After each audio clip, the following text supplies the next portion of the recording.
Buenas noches. Hoy vamos a hablar de los posibles futuros cercanos en la Argentina y en el mundo que se abren o se abrirán en algún momento con la pospandemia. Y ya tenemos algunas noticias del futuro en los países europeos que están abriendo, que se están abriendo de las cuarentenas y están retomando de a poco una nueva normalidad que no es la de siempre, es distinta y las noticias son mezcladas, algunas buenas, otras malas. Silvia, Mabel, son momentos donde alguien dijo, no sé si vamos a tener malos indicadores, vamos a tener indicadores absolutamente desconocidos y novedosos porque nunca pasamos por una cosa así. Estamos navegando en aguas que no han sido mapeadas, en terrenos absolutamente desconocidos, en lo que viene después de la pandemia. Las preguntas son, ¿qué escenarios se abren, por ejemplo, para el trabajo? ¿Cómo será el futuro del trabajo? ¿Cómo será el futuro de la educación? ¿Cómo será el futuro de la salud? Tan cuestionado. ¿Cómo se vivirán las ciudades? Muchas preguntas abiertas. Empiezan a haber algunos atisbos de respuestas, pero este es un campo fascinante, me parece, porque después de crisis como estas, históricamente han ocurrido cosas en las sociedades, han habido nuevos diseños, han habido modificaciones que esta vez estamos abiertos a considerar. Sí, aparecen realmente escenarios entre los distópicos y muy aterrorizantes o muy optimistas en cuanto a cambios generales. Lo que creo que estamos muy azorados todos con esta situación es que por primera vez hablamos durante décadas sobre la globalización que irrumpió en los 90 como una panacea para mejorar la calidad de vida de todo el mundo, algo que lejos de cumplirse nos demostró que había algunos logros y otros que son realmente problemas muy severos, pero ahora que exista una pandemia que nos afecta a todos al mismo tiempo, ¿no? Es decir, a todo el mundo al mismo tiempo, ha generado un impacto muy grande porque las posibilidades de iniciativas están mirándose en todos lados, ¿no? Es decir, no hay ninguna paridad porque hay intereses muy fuertes y poderosos que lo siguen estando, pero sí hay intentos de pensarla incluso en la ciencia, ¿no? en la salud. En este caso, una pandemia que requiere incluso innovar sobre cosas que ya están hechas, qué tipo de medicamento, no solo la vacuna, y hay en todo el mundo equipos intentando resolverlo. Entonces, ¿qué es esto global? Bueno, es global. Empecemos por el trabajo. Silvia, vos contaste hace poco en Clarín que hay empresas que están dejando las oficinas y que están, bueno, muchos empleados, por el caso de Twitter, por ejemplo, dijo los empleados que están trabajando a distancia, no van a volver a la oficina, ya no vamos a tener más oficinas. ¿Es el fin de las oficinas? Es muy probable que sea el fin, no de todas las oficinas, pero sí de una parte. Hay muchísimas empresas en la Argentina que han decidido, bueno, justamente el caso que contábamos es de un laboratorio que fue uno de los primeros en instalarse con oficinas siglo XXII, te diría, sí, maravillosas, que le costaban una barbaridad de plata mantenerlas y bueno, decidió, realmente pudo lograr una administración totalmente online, etcétera, que se puede. SAP, por ejemplo, que es el gran sistema de contabilidad, sí, ya ha generado unas nuevas versiones precisamente para estimular el trabajo desde la casa, etcétera. Bueno, eso tiene mucho que ver con el grado de conectividad también que tengas en el país, porque si vos tenés, por ejemplo, en la Argentina hay regiones donde tenés ni siquiera 3G, sino 2G, y en las ciudades capitales el 4G, bueno, ahí tenés problemas de conectividad. En la medida que eso pueda irse solucionando en términos de infraestructura, sí. Ahora te diría, el tema es cuando hablas con algunos economistas, lo que suelen decir y lo que se lee es, va a haber un antes y un después hasta la aparición de la vacuna y después de la vacuna. El tema es cuándo llega, si es que llega, en qué plazos y además también lo que se sabe respecto a las vacunas que no son eficientes desde el primer día. Por ejemplo, la vacuna contra la polio, cuando empezó a aplicarse, generó un montón de muertos por justamente los fenómenos adversos que implicaba aplicar a determinadas poblaciones que se desconocía lo que podía provocar. Claro, el Salk, ¿no? El primer epidemiólogo que... Además, lo que no se sabe es si la inmunidad que produce la vacuna va a ser temporaria o va a ser permanente. Exactamente. Es probable que, no sé, es posible que nos dé una inmunidad permanente y claro, que haya que manejar riesgos, manejar un riesgo que hasta ahora no estaba previsto en la globalización, que decía Mabel, ¿no? Claro. Porque la globalización se diseñó para minimizar riesgos económicos, bueno, no sé yo, impuestos, tipos de cambio. Nadie pensaba en riesgos sanitarios. Nadie pensaba en riesgos ambientales, Claro. que cada vez empiezan a tener más importancia. Seguro. Entonces, esto cambia completamente las cosas. Ahora, volviendo al mundo del trabajo, hay que subir a las oficinas, volviendo a las oficinas, en ascensores. Miles de, ¿no? O sea, pensemos en cualquiera de las torres de oficinas Claro, en cualquier Buenos lugar Aires. del mundo, sí. Una O locura. en cualquier lugar del mundo, en Sí. Nueva York, por ejemplo, Es una- Manhattan. claro, una En locura. Manhattan hubo en los años 50 una huelga de ascensoristas, cuando había ascensoristas, que fue desastrosa, Claro. porque se dieron cuenta que había 1 millón de empleados, de oficinistas, que no pudieron subir a los rascacielos. Claro. Bueno, Claro, después porque terminaron con los pisos, ascensores. Ahí claro. empezaron los ascensores Automáticos. Bueno, la Claro, panacea ahora de que- la globalización se vendió como el mundo aplanado, en sentido la posibilidad Sí. de circulación, sobre todo del capital y las inversiones, que suponía un gran mundo de consumidores, porque era el consumidor a expensas del productor, o sea, todos consumimos, pero para consumir tenemos que producir. En los años gloriosos del keynesianismo, del Estado benefactor, era produzco y consumo. El mismo productor es el que consume. El trabajador gana lo suficiente para consumir lo que produce. Al aplanar, al escindir el productor del consumidor y decir, no vamos a producir acá porque es más caro, vamos a producir en otro lado, lo que se ha generado es déficit en consumo que generaron, ¿cómo se suplieron? Con créditos, ¿no? La idea de endeudamiento que tienen las sociedades, en general, las sociedades desarrolladas, es que la gente no le alcanza porque sus salarios no le alcanzaron más, pero tiene que endeudarse, entonces está atada a crédito. Todo esto en cadenas globales generó además un uso descomunal de recursos energéticos para trasladar, o sea, la Claro, necesidad. sí. Eso evidentemente pone a pensar, sobre todo, qué necesitamos, qué tenemos que producir, qué necesitamos consumir, ¿para qué? ¿Qué es lo esencial? Una de las cosas que se ha planteado en esta pandemia es cuáles son los trabajos esenciales. ¿Y cómo son, qué remuneración tienen los trabajos esenciales en nuestras sociedades? Seguro. El tema es también, a ver, lo central de la pandemia, y me parece que los estados están, que esa es la principal preocupación en general de los estados, en la Argentina lo vemos, que es evitar el colapso social que provoca. Colapso social. Es decir, vos tenés personas que no tienen Recursos, ni cómo ingresos ganarse. y por otro lado esta fuerte caída de la demanda que es realmente atroz. Por lo tanto, ahí tenés un problema y con estados, en el caso de la Argentina, con recursos limitados, porque la única herramienta que tenés en la Argentina es tal vez la emisión con un poquito de dólares genuinos que podés generar a partir de las exportaciones, etcétera, pero es muy poco, en un mundo que va al proteccionismo Total. más crudo, o sea, es un escenario dramático. en La el industria de punto. la salud, por ejemplo, Sí. ¿no? Es otra que va a tener grandes cambios, me Sí. parece, ¿no? Porque esto que ha aparecido ahora, es decir, no tenemos stocks de respiradores mecánicos, por ejemplo, ¿no? O sanatorios, sobre todo privados, que se manejan con una lógica como de hoteles, ¿no? O sea, maximizando la ocupación, cuando en realidad uno como Claro. posible paciente, uno podría pensar, no, mejor... No. no. Hoy no. Tengan... Preferiría no hacerlo. Preferiría que no tengan máxima Claro. ocupación. Yo preferiría que tuvieran mínima ocupación. Claro. Pero es un criterio de eficiencia privado en un bien público como la salud es complicado. Entonces ahí va a haber, ya está habiendo un replanteo de decir, bueno, tenemos probablemente que sobreinvertir en salud.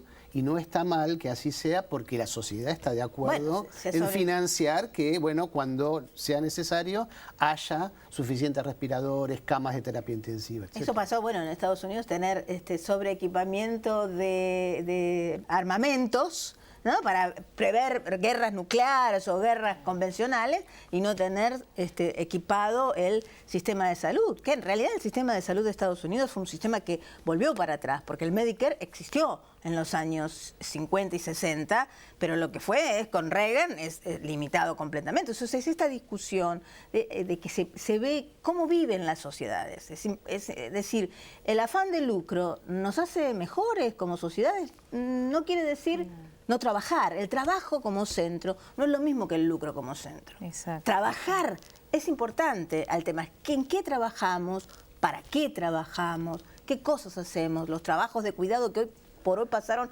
a primer plano, ¿no? La idea del cuidado. La vida se construye todos los días levantándonos, higienizándonos, haciendo la comida, haciendo las compras que necesitamos, cuidando a los niños, cuidando a los ancianos, cuidando a los enfermos. Ese trabajo invisible que ha sido sobre el cual se ha montado toda la maquinaria industrial moderna tiene que ser replanteado. ¿Qué es lo importante? ¿Qué es lo importante? ¿Qué es lo de lo cual no podemos prescindir? No podemos prescindir de alimentos. Todo el mundo tiene que comer y comer bien y comer todo lo que necesita. Sí. Todo el mundo tiene que tener salud. Todo el mundo tiene que estar cuidado. Todo el mundo tiene educación. Entonces, todo el mundo tiene que tener una vivienda digna, un lugar donde vivir. Esas cosas ligadas a su suerte o a que los mercados portal con el afán de lucro, el egoísmo, eso es una idea, es una concepción de la humanidad, no es la naturalidad de las cosas. Pero hay que discutirlo. No, por suerte hay una demanda social creciente, eso también generó la pandemia, que es lo que vimos en Chile, lo vemos en Estados Unidos, que salta por otra cosa, pero también está expresando lo que vos comentás, es decir, la inequidad y la desigualdad. La desigualdad absoluta, claro, eso va a estar. No es la pobreza, es la desigualdad lo que te mata, porque pobreza puede decir, tengo pocos recursos, lo repartimos entre todos, discutimos cómo hacemos y bueno, vivimos más o menos lo que tenemos. Ahora, una prosperidad que se basa en crecientes escalas de desigualdad, como ha tenido el mundo en los últimos 40 años. Entonces, la oleada neoliberal ha generado en todo el mundo esos principios. En realidad el capitalismo, ¿no? Es el capitalismo, por supuesto, es la etapa neoliberal. Claro, es una desigualdad completa. Un capitalismo muy agresivo. Sí. También algunas cosas. Bueno, en el próximo bloque vamos a seguir con. Yo les propongo seguir, por ejemplo, qué va a pasar con las ciudades, ¿no? Porque también hay un replanteo. Porque si las ciudades eran. Bueno, los espectáculos, la industria cultural, el turismo, bueno, lo que dicen en Europa que se están abriendo las economías, las ciudades siguen desiertas, ¿no? Y mucha gente, por más que ahora se puede, están viendo si salen de vacaciones o no, hay muchos temores. Pero no, antes de ir al bloque, lo que quería decir es un punto positivo en la Argentina que ha ocurrido es encontrarnos con la capacidad de innovación. Sí. En el área de salud, en ciencia y tecnología de la salud, alguien escribió el otro día, las universidades, sobre todo públicas, no dejan de innovar. No tenemos ni uno ni dos, tenemos 4 tests de coronavirus. Sí, pero no solo test, sino también ahora aparecieron respiradores artificiales. Respiradores y en la UNSAM ahora con un consorcio público-privado, con una empresa que están fabricando una medicación que supondría una cura o un alivio de los casos más graves, que es a partir de anticuerpos que se están haciendo con el reciclamiento de los anticuerpos de las personas curadas, pero con eso, como es muy limitado, lo están haciendo con equinos, ¿no? Algo que es un desarrollo que ya se conoce en la Argentina, que ha curado el síndrome urímico hemolítico. Entonces, con esa tecnología ya probada y con un consorcio de distintas áreas que están tomando los distintos componentes, se está logrando y se puede llegar a generar ese antídoto contra el coronavirus. Puntos muy positivos. Hacemos una pausa y enseguida volvemos.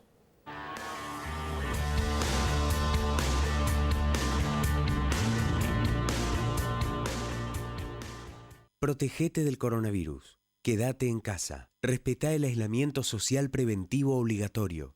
Si tenés que salir a hacer compras, mantené la distancia preventiva. Ante cualquier duda, comunicate al 147, al 107 o por WhatsApp al 11 50 50 0147. Legislatura de la Ciudad Autónoma de Buenos Aires. Conocé los canales alternativos de Banco Provincia y realiza tus operaciones de forma rápida y segura desde donde estés. Banca Internet Provincia VIP. VIP Móvil, cajeros automáticos, Extra Cash, punto efectivo y cuenta DNI. Conoce más en bancoprovincia.com.ar.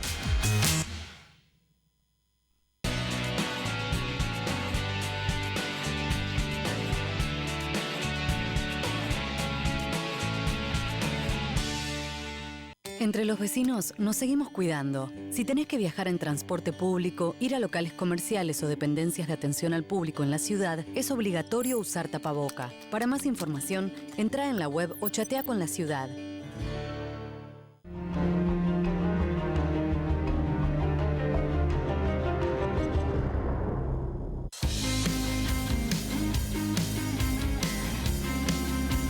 Grupo Petersen, desde 1920, construyendo el país. ¿Querés operar de forma fácil y rápida sin salir de tu casa? Ingresá a la app Macro o Banca Internet. Podés gestionar tu clave y token de seguridad desde tu casa. Conoce más en macro.com.ar o consultale a M, tu asistente virtual. Macro, cerca siempre.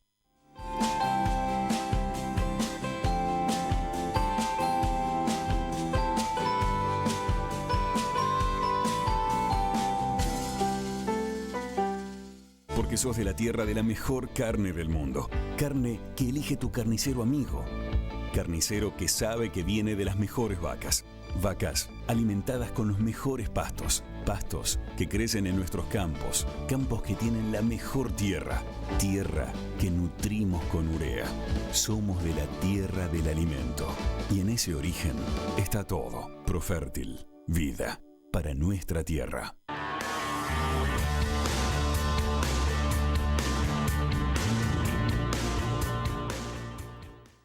Seguimos en Asuntos Públicos, hoy analizando los posibles escenarios post-pandemia en un futuro cercano que se abren y en medio de una gran incertidumbre global, porque las noticias que están llegando de Europa, por ejemplo, que está abriendo, no son muy buenas en el sentido de que no hay una vuelta en la normalidad inmediata y es más, hay temores de una segunda ola, ¿no?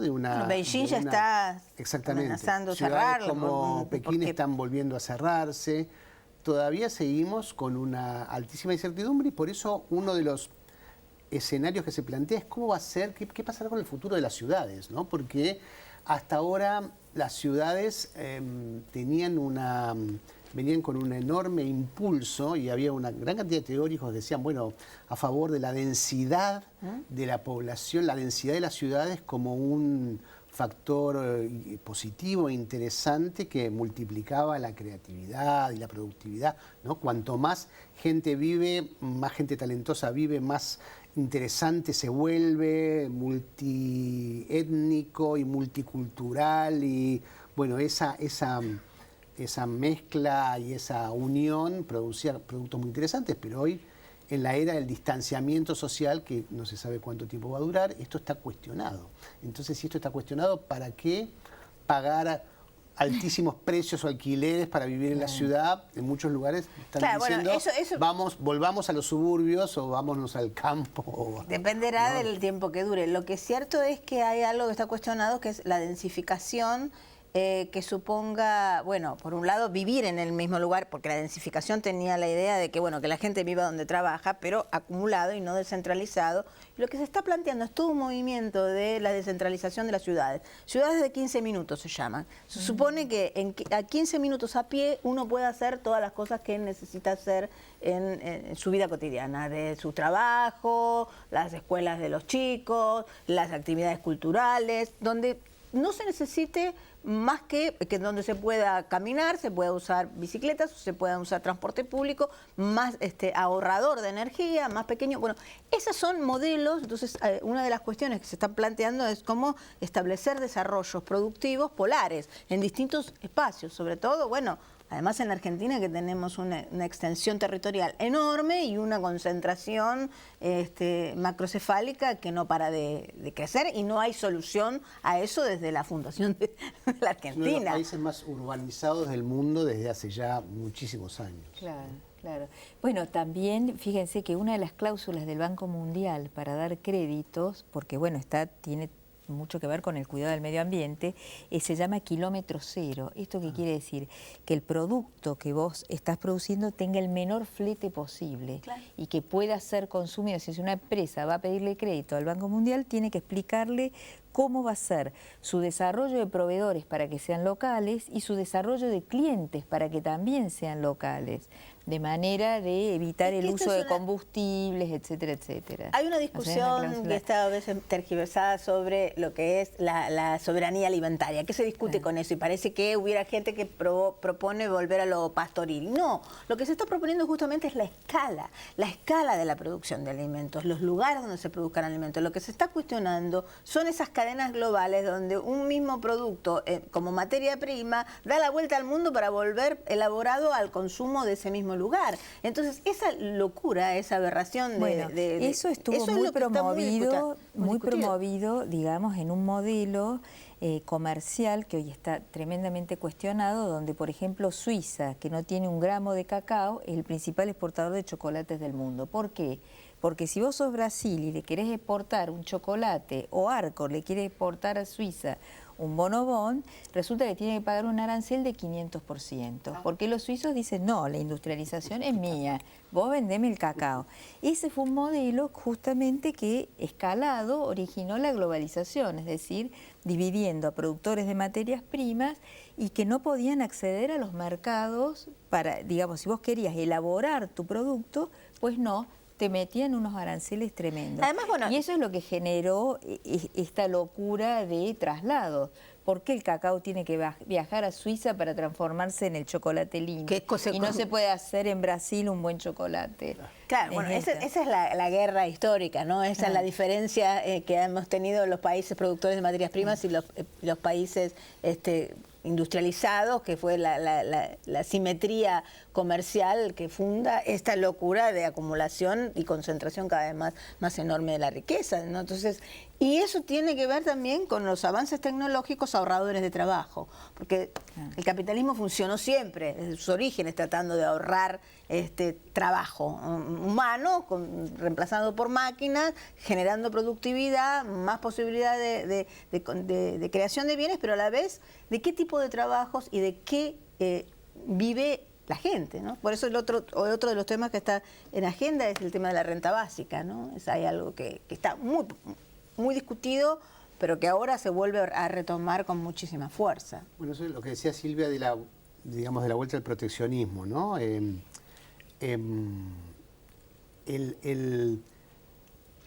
La fragilidad de las cadenas de abastecimiento globales, ¿no? Que si se corta la cadena en un eslabón, se rompe todo. Eso va a empezar a haber cambios en que, bueno, va a ser... Y sí, vamos a tener que crear estructuras redundantes, ¿no? O sea, apoyos en caso de que un eslabón se corte, siempre hay otro. Entonces, muchos países, Europa claramente va en ese camino. Bueno, como lo hizo con su agricultura, ¿no? Los países europeos después de la guerra dijeron, hambre no vamos a pasar. No vamos a depender de que nos manden Argentina. Acá lo tenemos que hacer. Entonces, ese es el tema. Y por eso fue la sustitución de importaciones también. Dice, no, yo no voy a depender que el textil, algo parecido, claro. Lo tengo que hacer aquí. Cueste lo que cueste, Europa dice, nunca más vamos a pasar hambre. Pero es el abastecimiento y el empleo. ¿Es eficiente? No es eficiente. Claro, no, pero bueno, claro. Pero es eficaz. ¿Eficiente para en qué sentido? Porque el tema es, otra vez, ¿cuál es el criterio de organización social que está detrás de pensar la eficiencia? Claro. ¿Cuál es el criterio de generar trabajos y posibilidades de vida para el conjunto de la población que habita en un territorio, ¿no? Es decir, bueno, los ejemplos de países que funcionan mejor, que tienen 4 millones de habitantes, 7 millones, 10 millones... Está bien, pero ¿qué pasa cuando tenés 45 para arriba de millones de habitantes? ¿Cómo resolvés la distribución equitativa? Bueno, porque la gente trabaja. Hay una cosa que es importante recalcar. Hay mucha idea de que hay vagos y quienes trabajan. Y los vagos y los que trabajan, ¿en qué? Tendremos que ver, pagan impuestos y los otros no. Todas las personas hacen trabajos. Desde la reproducción social, eso es un trabajo. El tema es... ¿qué se valora una sociedad? ¿Cómo valora? ¿Qué es lo que trabajar? ¿Qué es lo que se valora? ¿Quién tiene que ganar qué? ¿Y cómo? ¿Y qué tolerancia tenemos a la desigualdad?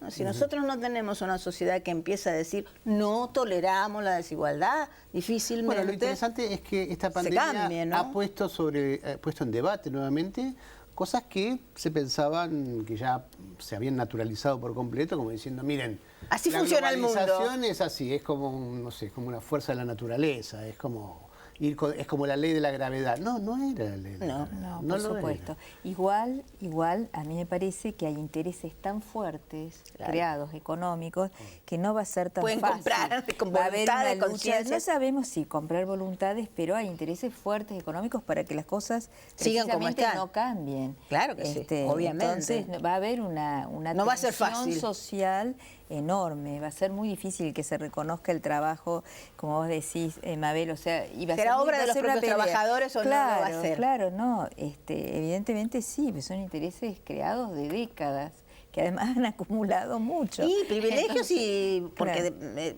muchas veces se habla de que es el 1% más rico y contra el 99%, pero ese 1% puede comprar un montón más de ese 99% y hacerles creer que es la única forma y viven. Bueno, dicen, no, ¿cómo me voy a enfrentar a estos monstruos? No puedo, porque funciona así.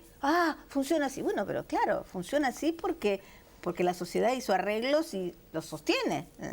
¿Por qué los menos dominan a los más? Es la gran pregunta de la política. ¿Por qué los menos acaparan y logran que los más...